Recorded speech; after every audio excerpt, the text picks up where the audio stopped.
Hey, everybody. Welcome to Revolutionary Health, a program of the Counter Narrative Project. The mission of the Counter Narrative Project is to build power among Black gay men and work in solidarity and coalition with all movements committed to racial and social justice. My name is Johnnie Kornegay, and I am the Mobilization Director for the Counter Narrative Project. Really quickly, if you are watching us on Facebook, don't just watch us, click the like button so that you can make sure that you stay in contact with the Counter Narrative Project. Also, you can follow us on Twitter at Building Desire, and you can follow us on Instagram at The Counter Narrative.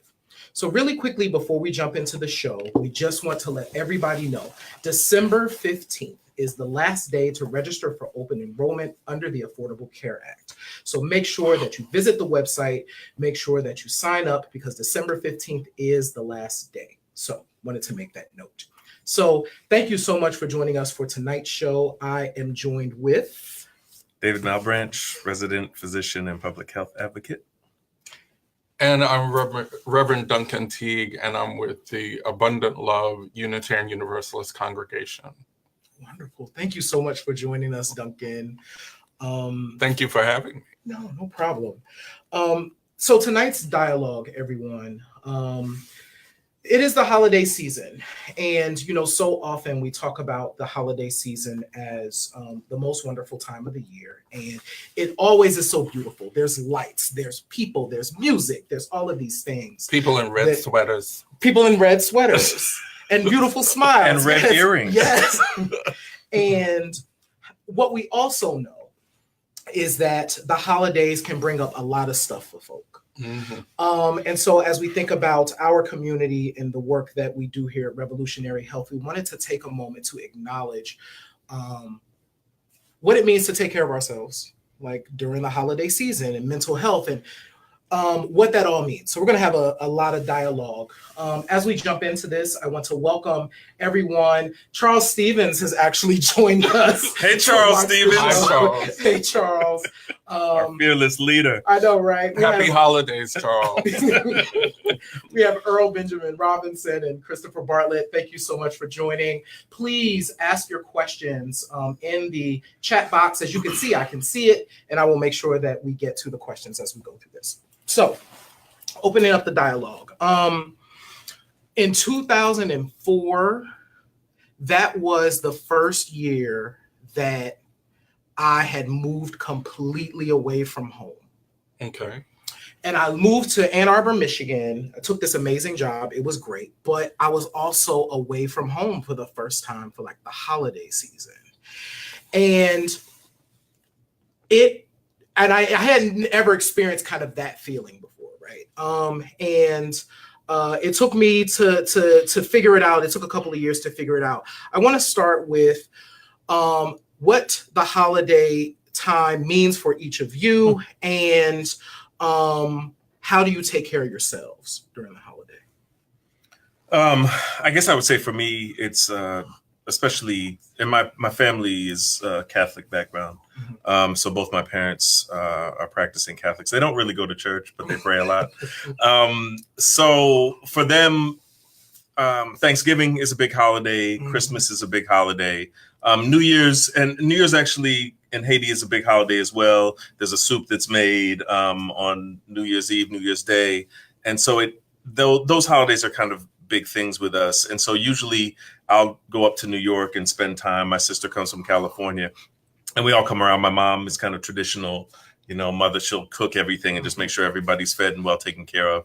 And it's just a time where everyone kind of gets together. So, and I think, when you think about holidays and how you take care of yourself, I think as I've gotten older and just realized what things I can and cannot deal with, I will take the time to do stuff, and especially like do stuff by myself. There used to be a time where I thought I had to be around family 24/7. Like you're eating together, you're watching TV together, you're doing activities, you're shopping, you're doing everything, you're singing, you're doing whatever it is you do together. But I've realized that over time, like you have to kind of take that break. And so that's typically how I kind of am able to get to myself a little bit and kind of handle the holidays. But I have had a few holidays, like Thanksgiving included, where I haven't been with my family. And I've either been with someone else's family or had a significant other I was with at the time. So it kind of buffered that. But usually it's kind of a big time in my family. I'm trying to remember what it was like, because at this point, David and I have had 25 years of holidays together. And so we have our own culture and our own rhythm about the holidays. And I'm going to say this. When we got together, I was already out and very involved in community stuff and what have you. And I had my expectations about what it meant to be in a relationship during this time of year. And so I was not as kind and gentle as I am now. What were your expectations? Well, one of mine was that I'm not going to spend my holidays alone and I'm going to be in a relationship. Those two things were not going to happen. Okay. Not every holiday. Now, I was willing to negotiate, but when I came out in 1981, there was a couple that I knew. 1981? Sorry, go ahead. It's in the record somewhere, Dr. Malebranche. It's in the Schomburg. It's somewhere. You can find it. Okay, fair enough. Yes. Anyway, I knew couples that had been together 20-something years, and they'd never spent Christmas together. Oh, wow. And I couldn't handle that. I didn't want to handle it. It wasn't what I wanted for me. And so we made an agreement that I would not spend every holiday alone. Gotcha. And so, make shifting it, even though I was in this relationship. And so we came to agreements about it. And so my thing about this topic is, whatever you decide to do that's going to be healthy for you, I think is fine, but you just have to be deliberate about it. Gotcha. And you have to maybe say some things that are difficult. Now, you don't get to not say them lovingly. Right. But you have to maybe say some things that are good for your health, that don't feel holly jolly for other people. Right. And that's got to be okay. Yeah. It's just got to be okay. Yeah. Is that, so taking that, right, I did have to learn, there are skills, right, that you pick up along the way. And that certainly is a skill too, to be able to, one, acknowledge the feelings that you're feeling. Yes. Whatever that feeling may be, and then be able to express that or seek what it is that we desire for the holiday season, however we can do that. Some of my best holidays were with a group of friends who we all were working on our stuff together and doing projects together. We were one of the crews that helped backstage at Gay Pride, the larger Gay Pride. And during the holidays, for many of us, we called our big dinner the dinner for the Isle of Misfit Toys. And it was, this one and that one who was in or out of a relationship this time and didn't feel safe or didn't feel good about going home. And we provided a big holiday dinner. That's amazing. For I think there were like 13 of us at one point. And that's a family dinner. Yes. When you put 13 crazy people around a table. Absolutely. Now, I'm going to warn you, you need to be careful because you could replicate the craziness you ain't going through with at your home. biological family. Yes. Yeah. But it was fun and it was also loving. I also think that for some people, a little bit of bravery and love and saying, you know what, I'm going to go all in.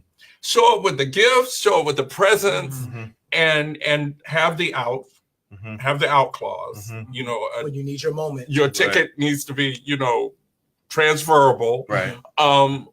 Or you have a buddy from high school who you can stomach still, who will come by and get you at the drop of a hat. So that you can be with your family. Because I think that some of us have divorced family for not so good reasons. Right. And some of that could be part of our health, is reuniting. Yeah. Not if it's dangerous. Yeah. Not if it's dangerous. But if you know that there's some love and some care there, this is a perfect time of year to go back and with a moderate price, don't go into debt, but show up, make it work. And it's interesting because like when you talk, and there's not much like in medical or public health research about kind of what goes on with mental health at the holidays, but people seem to know what happens. Oh my God. The only Everything rises. Yeah, the only research that I saw was saying that, you know, people would report feeling more down or more feelings, but as far as like inpatient psychiatric admissions, rates of suicide, it actually didn't increase around Christmas time. It actually increased after Christmas time and after New Year's as well. And so what's interesting is that, like, to me, I think about there's so much pressure in this society. And so we think on a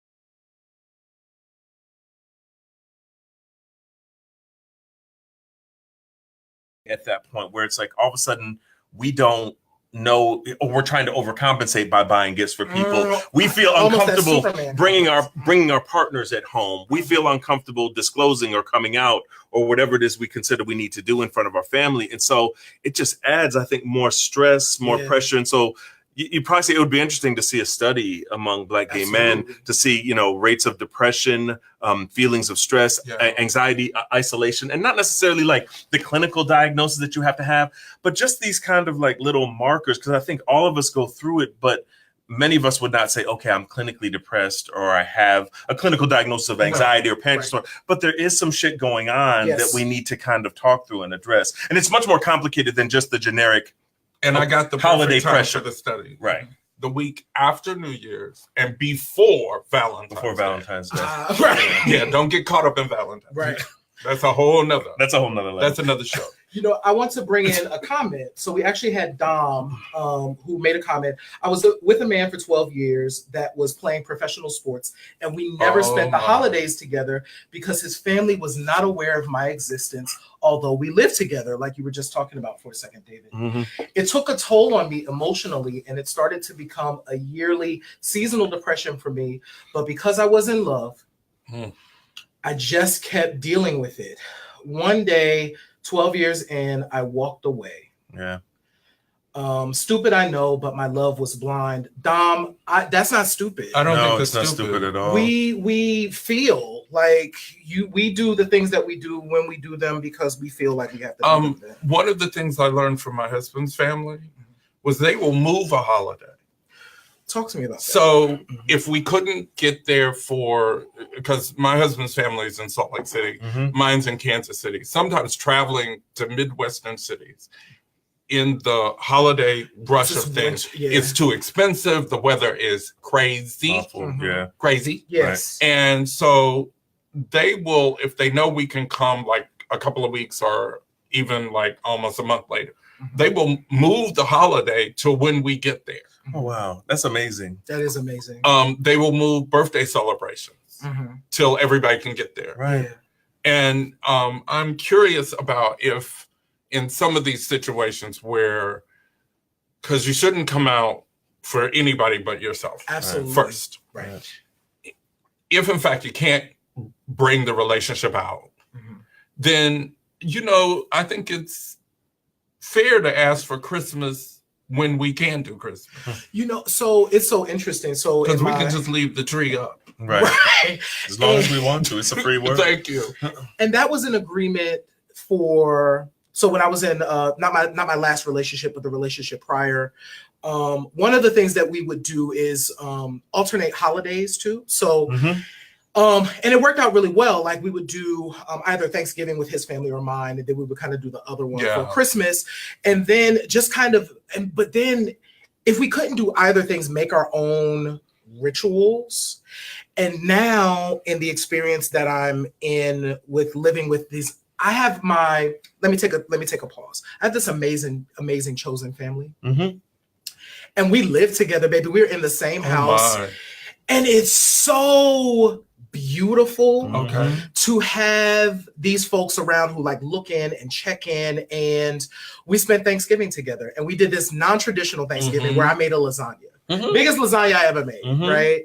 And we sat around the table and we ate and we lit a fire and we played music, and that was the holiday for me. Yes. And Duncan, you mentioned something. I think one of the things I would like to ask, and for folks that are watching, have you made holiday rituals for you and your friends, like what you indicated? Because I think that's important to create that. And one of the best Thanksgivings I had was I was invited to go to Jamaica.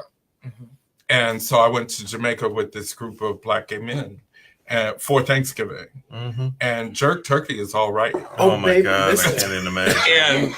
And now I have issues with going back to Jamaica now, but while I was there, oh my God, we had a ball. Mm-hmm. And the weather was perfect. Amazing. Yeah, but I think that's just an extension of, what we have to do day to day anyway. And so we have our chosen family that we do. And so I think when that family, the times that family becomes the most important is during holidays and other occasions. Like I'm blessed in a respect that, I've been on this earth for almost 50 years and I've been able to have nice. Exactly. You'll get there soon. And so, but I've been blessed to have my mother and father there. Mm-hmm. And so I don't take that for granted because I get to see them every holiday, and I make sure I do that. And I every time we have a Christmas, like my dad is Haitian, and he's very, very, everyone who's Haitian knows about Haitian guilt. And so my dad will always start for like the past. If you don't know about Haitian guilt, it means that you guilt somebody. You're like, oh, you haven't called me in so long. And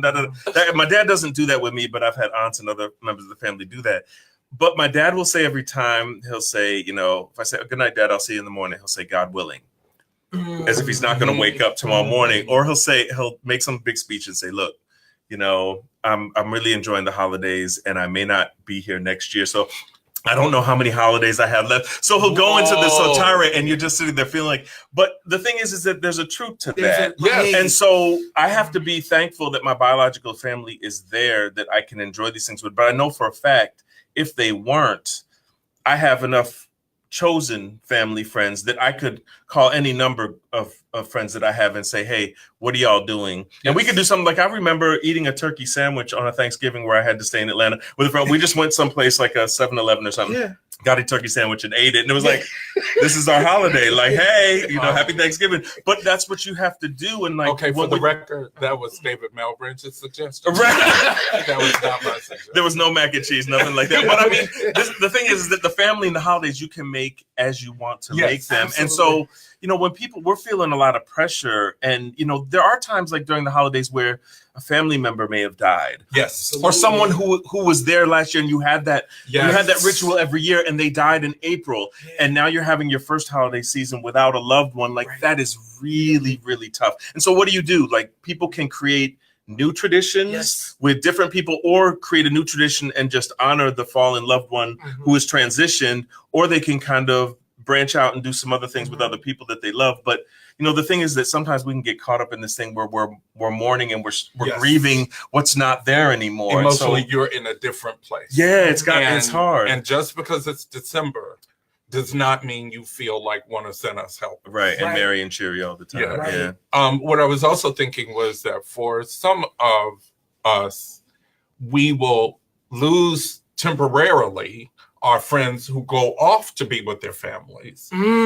So I think it's a good strategy to say, when you come back, we are going to have our own Christmas, our own celebration, our own Kwanzaa thing, or whatever is meaningful for you.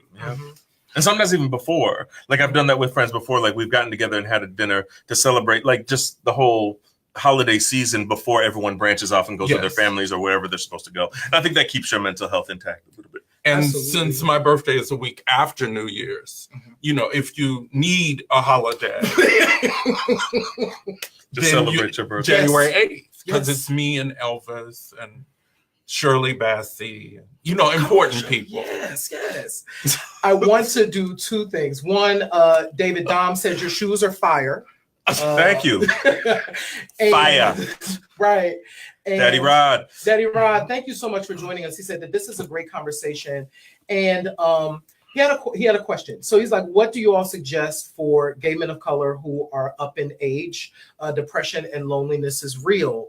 And, you know, one of the things that, as we were having that dialogue, it made me think, if for those of us that are able, one of the things that I found that's helpful is to create space for folks. Like if you are able to host for dinner or able to, you know, have brunch or do something to open your space and your home, if that's possible. I know that for me, that's been something that I've been able to do on occasion when I'm able. Yeah, and people invite or, you know, check with their friends, see what they're doing. And like there could be a number of people in a group who may be non-biologic family or chosen family, and no one's really had a conversation that, okay, I'm going to feel really isolated this year because of X, Y, and Z, or I don't have my biological family around, or I just don't want to be around people during the holidays. It gets me lonely and depressed.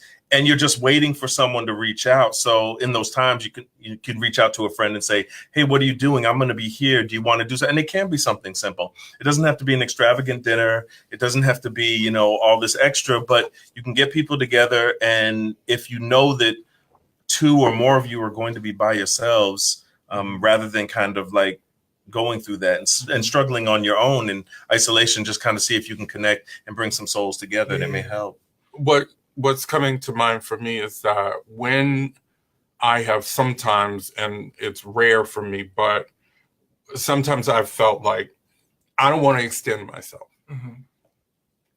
But if you know you haven't really been connecting with people for the last month, 2 months, 3 months, you might have to make yourself a little bit uncomfortable and put yourself out there with people you love and trust to break the isolation.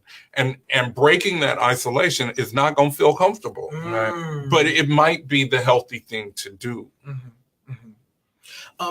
Duncan, I want to bring in this. Sometimes the challenges that we face can be caused by or exacerbated by like spiritual homes and like experiences that we've had. And really where I want you to, because you've talked about this before, like what is your suggestion for those folks that are in a place where they feel like they may need to move or find somewhere else to go? Like, what would you say to them? That as a child or as children, we are subjected to what our parents decide for us. Part of becoming an adult is deciding for yourself what works for you spiritually. And in 2018, there are safe and loving options spiritually all along the spectrum. And it's left up to you to do some spiritual homework to find what will work for you. But you do not have to keep going to mama's church or Aunt so-and-so's church where you were battered and abused as a teenager, or where you knew stuff was going on that doesn't fit with who you feel you are today. And that's not just a message for us, that's for everybody. Now, you know, of course, I'm going to plug my church. My community. So go ahead and do that. You know, we're Abundant LUUv Unitarian Universalist. We meet at the Hammond's House Museum in Southwest Atlanta. All of this is on our website, www.aluuv.org. And I do want to, you know, proudly plug our church plant. It's very small. We're building. But I also want to say, if Unitarian Universalism doesn't work for you, you know, it's your job to find something that does. Yeah, I think that's such a good point. I think a lot of times, and it's not just with the holidays and mental health, it's with a lot of other things and situations we find ourselves stuck in. I think sometimes we can resign ourselves to just say, that's just life. And that's just the way it is. And so, like, if you know that Auntie so-and-so is going to shame you at Thanksgiving or Christmas dinner every year, or your siblings are going to be talking about their straight partners, and people go ask about wedding and kids, and then they're just going to ignore your life, and you're just going to sit there being silent because it's the elephant in the room and no one's going to talk to. You think you don't have a way out. And I think I would want to tell people you actually do. And so Yes, you can choose other things that affirm you. You can choose another circle, another chosen family, another environment, another atmosphere that actually affirms who you are instead of keeping with this repetitive trauma. And if you find a situation, I'd say the first thing would be to bring it up to your family in a separate occasion, like, hey, this is where I am and I want to talk about my stuff too. If that becomes like some explosive situation, then you go someplace else. But I don't see anything wrong with, like, if you feel this is a toxic environment, find something else or create something of your own. So what Duncan said with that is, to me, it's so true that you have to create your space. That's when you have that buddy on speed dial who knows that you're going home. It may get a little dicey. Yeah. And there is some hit movie playing Christmas that you're Day going to see. Right. that you need to see, and you need to see it now. Right. I want to bring in, this is a really interesting question. Thank you so much, Cabral, for this. Hey, Cabral. Hey there. How do you handle the fact that you are okay spending the holiday alone, but everyone around you is uncomfortable with it, right? You poor And introvert. begin attempting to force you to come out, even when you're like, I'm absolutely fine. I feel your pain, Cabral. I feel your pain. I don't understand. Duncan is going to call you Cabral. I need some spiritual counseling. No, I'll be the one going, you can come over here and eat. Right. You know? Yeah, but I think Cabral, that's a great question, because I think in this society, there is pressure. And I think when we talk about the holidays and people getting depressed or anxious or feeling isolated and alone, it's because of all the pressure the societal norms put on you that you have to do this. You have to put on performances. You have to smile. You can't be by yourself, because people feel that if you're by yourself, you're depressed, or, oh, you poor thing. Why are you by yourself? You need to be around other people. And you're like, nah, I'm good. I'm good. Like, I'm okay by myself. You should be able to do that. And so just as Duncan said brilliantly, like, carve out your own space. To me, I'm like, if that space involves you being by yourself and enjoying yourself, or binging on Amazon or Netflix, and that's your idea of a holiday, and it's restorative to you, if it's rejuvenating to you, then by all means do it. Because if the alternative is something toxic and negative, choose to be by yourself, and don't cave into the pressure with that, because you're going to feel, miserable anyway. If you go to a party and you're like, oh my God, what am I doing around all these people? You're going to be miserable. They'll be happy that you're there.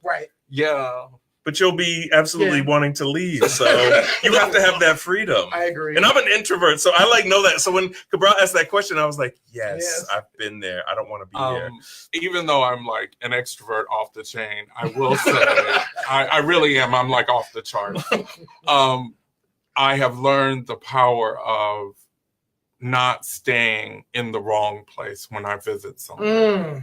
And so thank God for Airbnb, because for so much less money, I have a key to my place, and I can connect and have a good time. Because Cabral, I got to do that.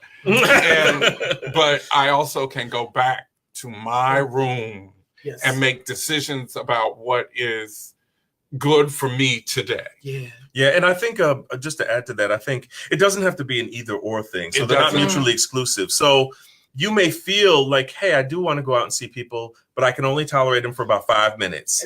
And so it's okay for you to be honest about that. It takes 5 minutes to say hello. Exactly. And so what I would say is that, you can kind of come in and be like, hey, and do the HBCU queen wave and, do that. And then be like, okay, I'm out of here. People will be disappointed and people will be upset.